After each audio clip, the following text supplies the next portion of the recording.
Kalau berbicara soal kesetaraan atau hak gender perempuan, Hmm. sebenarnya itu kita berbicara tentang bagaimana perempuan itu mendapatkan kesetaraan Hmm. dan mendapatkan perlindungan.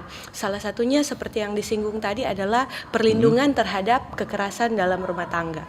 Ya, Hmm. seperti yang kita tahu sekarang banyak sekali marak di media sosial, ada Hmm. kasus-kasus dari artis ya yang Betul. mulai ter-up di sosial media. Ternyata banyak sekali perempuan yang sudah mendapatkan kekerasan dalam rumah tangga tapi tidak mampu untuk speak up. Jadi mereka memendam sendiri karena tidak mampu untuk mengutarakan, atau mungkin ada juga perempuan-perempuan yang nyatanya mereka takut karena mereka itu takut tidak mendapatkan hak perlindungan dari pemerintah. Jadi harapannya untuk sekarang ini untuk perempuan-perempuan seharusnya ketika melihat sisi red flag dari pasangan, misalnya sebelum kita masih berpacaran atau sudah masuk dalam rumah tangga, dan ketika kita melihat hal-hal seperti itu, haruslah kita sudah mulai speak up.